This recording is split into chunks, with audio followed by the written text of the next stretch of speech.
안녕하세요. 경제와 금융의 유용한 정보를 해설하는 머니부머입니다. 여러분, 2019년 한 주 후면 세계 금융시장이 마무리합니다. 그래서 오늘 주제는 2019년 세계경제 결산이고요. 오늘 커버 그림에 중국을 상징하는 팬다와 미국을 상징하는 독수리가 싸우고 있죠. 제롬 파월이 조련하는 페드라는 호랑이가 이들을 바라보고 왜 싸우냐고, 싸우지 말라고 경고하고 있습니다. 자, 지금부터 2019년 세계 금융시장 한번 정리해 드리겠습니다. 2019년 황금돼지 해였죠. 올 한 해 미중 무역 분쟁, 브렉시트, 지정학적인 문제, 전 세계의 과대부채에도 불구하고 세계 금융시장의 성과는 예상 밖이었습니다. 일단 연말인 지난주까지 가장 우려했던 이슈인 미중 무협상과 브렉시트는 가닥을 잡는 모습이었습니다.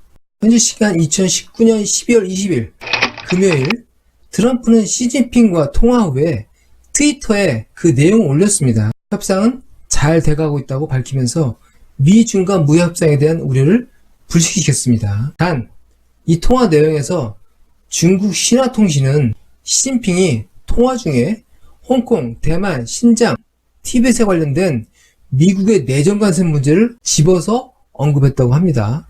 앞으로 서로 문제가 될 소지가 있는 것이죠. 영국 총선을 통과한 영국 브렉시트는 보리스 존슨 총리가 1월 말 EU 이탈 법안 승인을 위한 사전투표에 지난주에 통과했습니다. 다만 파운드 시장은 보리스 존슨 총리가 노딜 브렉시트도 가능하다는 행보를 계속 이어가면서 약세를 보였습니다. 영국 보수당은 2020년까지 EU 탈퇴를 완료하고 EU와의 관계도 정리할 것이라고 공약하고 있습니다. 지난주 미국 3분기 GDP 최종 확정치가 나왔는데요. 제조업의 약세에도 불구하고 미국 소비의 견조한 성장을 재확인했습니다. 그러면서 주말 주가가 올랐죠. 연말 세계경제 이슈 분위기는 굉장히 좋았습니다. 자, 이제부터 2019년 세계경제 성적을 한번 볼까요? 2019년의 세계경제 성적표는 로이터가 잘 정리해 주었습니다. 2019년 세계 증시는 시장 가치가 10조 달러가 증가했다고 합니다. 이 배후에는 미 중앙은행 페드의 2019년 통화정책 스탠스의 변화가 큰 역할을 한 것으로 전문가들은 지적하고 있습니다. 페드는 2018년까지는 금리 인상과 보유자산을 축소하는 매파, 긴축적인 입장을 가지고 있었습니다. 이 스탠스를 버리고 2019년에 들어오면서 갑자기 12월까지 3회나 금리를 인하했습니다. 매파에서 비둘기파로 입장을 전격적으로 바꾼 것이죠. 페드가 금리를 인하하면서 전 세계 중앙은행들의 비둘기파 완화적 통화정책 공조에 세계 금융시장, 특히 세계 증시가 긍정적 성과를 보이는 데 절대적으로 기여를 했습니다. 2008년 무제한 달러 공급 후에 전 세계의 금융거래, 금융자산에 달러가 절대적 비중을 차지하게 됐습니다. 달러의 영향력이 엄청나게 커진 것이죠. 그렇기 때문에 각국은 달러 금리와 금리 격차를 크게 벌일 수가 없습니다. 달러 금리에 비해서 낮으면 그 자본이 이탈하기 때문이죠. 외환 보유가 빠진다는 얘기입니다. 통화유익이 생각나시죠? 그런 문제 때문에 일정 격차를 유지할 수밖에 없습니다. 미국의 금리 인하에 전 세계 중앙은행은 편안히 금리 인하를 선택할 수 있었습니다. 한국도 미국이 3회 금리 인하 후에 금리를 인하했죠. 금리 인하발 가장 긍정적인 금융시장 성과는 역시 미국 증시였습니다. 미국의 대표 성장주인 FANG죠. FANG은 2019년 39%나 상승했습니다. FANG의 첫 자인 페이스북은 57%, 애플은 77%, 넷플릭스가 24%, 구글은 30%를 상승했습니다. 이외에 IT 관련주인 마이크로소프트는 53%를 성장했고요. 온라인 유통주 아마존은 19%를 성장했습니다. 대표적인 주가 지수인 S&P 500은 30%나 성장했습니다. 모건 스탠리 캐피탈 인덱스 약자로 MSCI 지수 기준으로 선진국은 24%, 전 세계 모든 지수 합도 23%나 상승했습니다. 눈길을 끄는 것은 경제가 어렵다는 니케이 225, 유로존의 스탁스, 상해 종합지수까지 20% 가까이 상승을 했습니다. 모두 완화적인 통화정책의 힘으로 분석이 됩니다. 이에 비하면 이머징 마켓 신흥국 시장은 15%로 다소 부족한 상승을 보였지만 한국은 더 심합니다. 12월에 급격한 상승을 보여서 10% 상승세를 보이고 있습니다.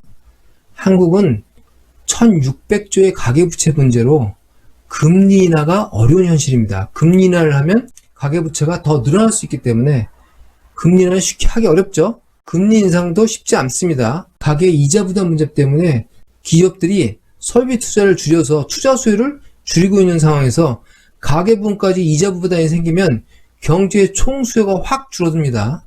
큰 문제가 생기죠. 그래서 한국은행이 이러지도 저러지도 못하는 상황에서 페드가 3회나 금리를 인하하는 바람에 조금 여유가 생겼습니다. 그래서 세계경제 둔화를 핑계로 연말에 한 차례 금리 인하를 단행했습니다. 그 덕분에 우리도 주식시장이 연말에 상승을 했죠. 모든 증시가 금리 인하의 덕을 톡톡히 본 상황입니다. 신흥국 중에서 러시아는 39%, 이집트, 그리스, 대만도 30% 이상 상승했습니다. 그런데 아르헨티나는 마이너스 28%, 칠레 마이너스 17%, 우크라이나 마이너스 13% 하락했네요. 이들 국가들이 정정이 불안하고요. 특히 우크라이나는 최근에 트럼프 탄핵에서 자주 언급되는 나라이죠. 트럼프가 대선 경쟁자에 대한 부정조사를 청탁하면서 경제 지원을 조건부로 했다는 것입니다. 최근 이 때문에 우크라이나가 유명세를 타고 있습니다. 저금리로 세계경제 채권 시장도 높은 투자 수익률을 보이고 있습니다. 국채 가격과 금리는 수학적으로 역관계입니다. 금리분의 1 이런 관계이죠. 만약 금리가 떨어지면 국채 가격이 상승합니다. 전 세계적인 금리 인하 추세 때문에 이머징 마켓의 달러 표시 채권은 14% 상승했고요. 글로벌 하이힐드 채권은 13%의 수익률을 보였습니다. 그러나 글로벌 과다 채권 상황을 보여주는 것입니다. 이 국채 10년물도 금리 하락으로 10% 가까운 투자 수익률을 보였습니다. 가격 상승분을 반영한 투자 수익률이죠. 그리고 달러, 스위스 프랑, 엔화와 같은 기축통화 역할을 하는 통화들을 경통화, 하드 커런시라고 합니다. 이머징 마켓에서 이 하드 커런시를 기준으로 발행하는 채권 수익률도 약진을 했습니다. 우크라이나는 31%, 이집트가 23%의 투자 수익률을 보여주고 있다고 하네요. 다만 다 부채 과다국들의 채권이기 때문에 위험은 높습니다. 금융시장에서는 금, 구리 이런 것들을 통틀어서 실물자산, 커머더티라고 합니다. 먼저 원유 가격, 브렌트유 기준으로 원유는 2019년에 24%나 올랐습니다. 산유국들이 모여서 만든 오페크와 러시아를 비롯한 비산유국들이 만들어서 오페크 플러스라고 합니다. 이들이 가격을 높이기 위해서 협상을 통해서 산유량을 감축해왔습니다.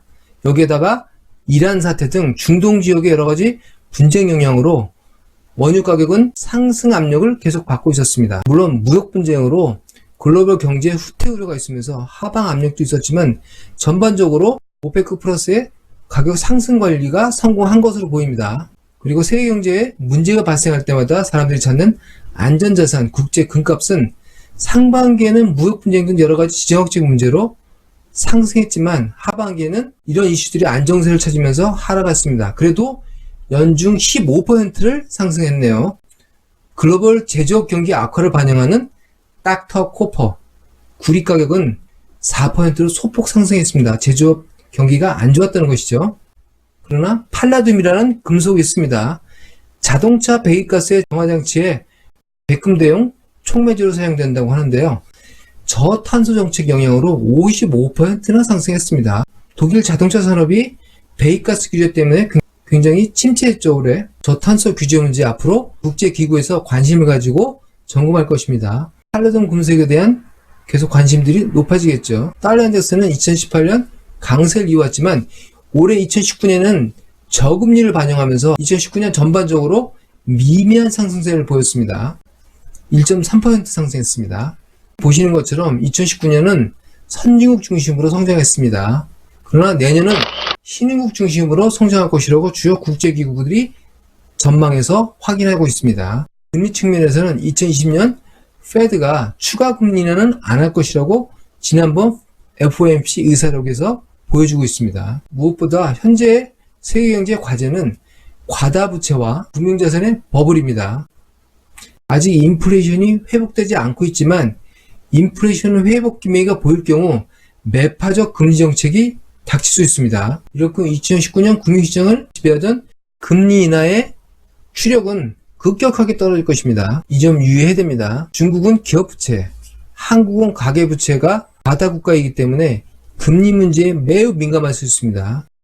특히 한국은 변동환율제와 자유로운 자본이동이 가능한 국가이기 때문에 국제 금리 변화에 민감하게 영향을 받습니다. 지금까지 2019년 세계경제를 요약해드렸습니다. 저는 외신 속에서 경제와 금융의 중요한 정보를 해설하는 머니부머입니다. 즐겁고 행복한 연말연시 되시기 바랍니다. 감사합니다.